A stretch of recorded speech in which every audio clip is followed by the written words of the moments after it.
When someone you care about begins to distance themselves, it's natural to feel lost or hurt. But here's the truth: their behavior is not the end. With 3 profound strategies rooted in inner peace and self-mastery, you can transform the situation. Watch this to discover how to regain balance and harmony. To navigate the pain of someone distancing themselves, the first and most important step is to let go of attachment. Attachment, as taught in Buddhist philosophy, is the root of much suffering. When we cling to people or situations, expecting them to fulfill our emotional needs, we set ourselves up for disappointment. People are not possessions, and their actions are often reflections of their own inner world, not a measure of our worth.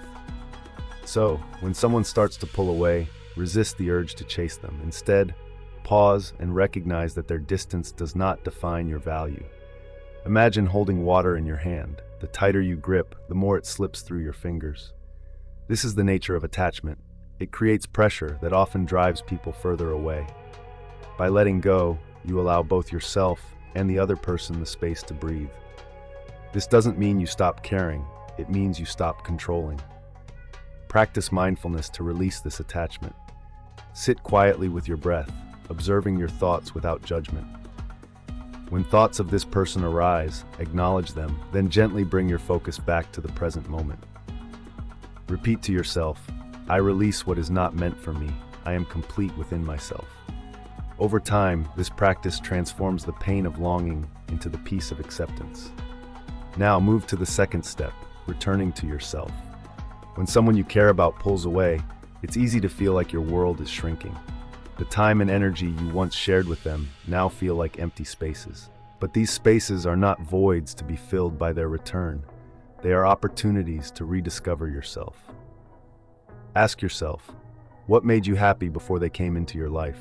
What passions, hobbies, or dreams have you set aside in the pursuit of this relationship?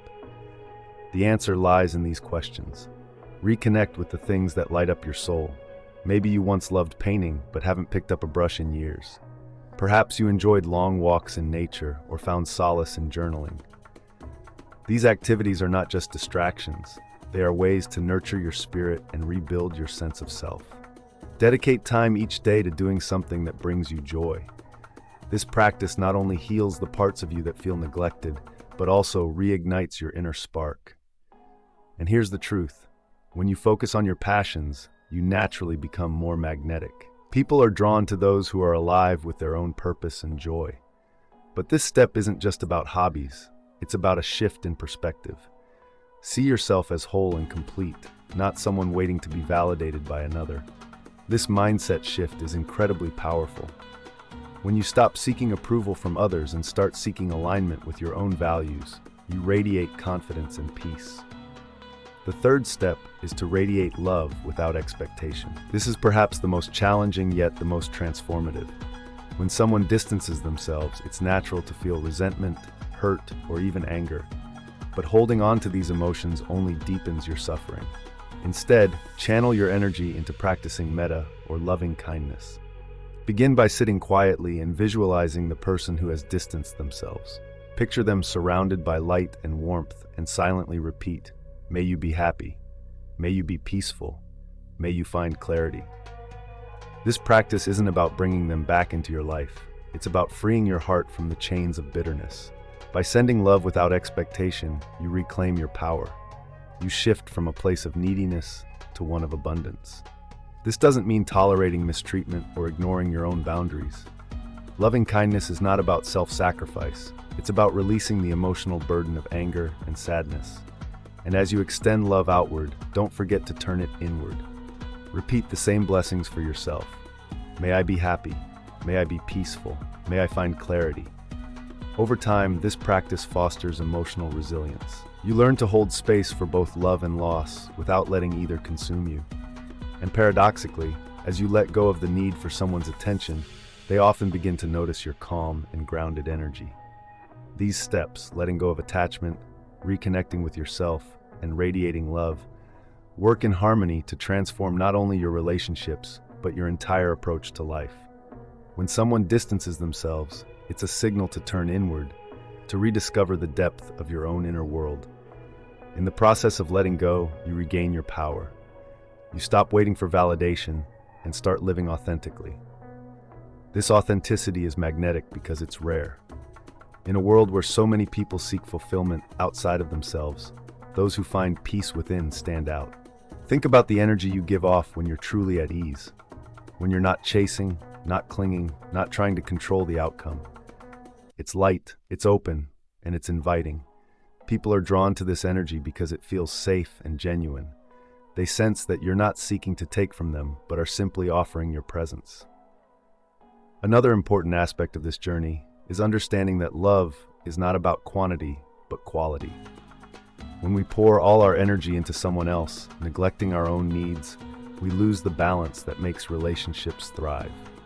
True love is about giving and receiving in harmony. It's about being two whole individuals sharing a connection, not two incomplete people trying to fill each other's gaps. So how do you ensure that you're loving in a way that's balanced and healthy? By practicing the art of dosaging your affection. Give, but don't overgive. Share, but don't overshare. Let your actions and words come from a place of fullness, not emptiness. When you overextend yourself, you risk losing your individuality. You become so focused on the other person that you forget who you are. This not only diminishes your own joy, but also the very attraction that brought the relationship together in the first place. Instead, let your love flow naturally, like a steady stream, not a raging flood. This doesn't mean holding back your feelings. It means being mindful of how you express them. Pay attention to your boundaries and ensure that your needs are being met as well.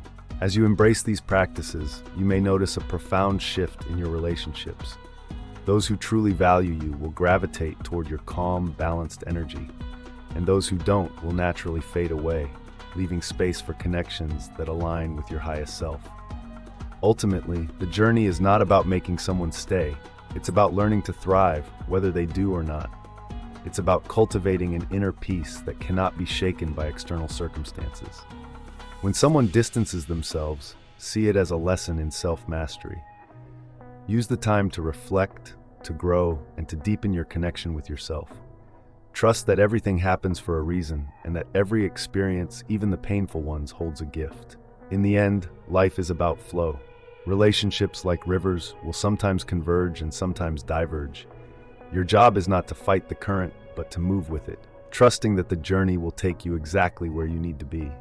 By letting go of attachment, nurturing your passions, and practicing loving kindness, you align yourself with the flow of life.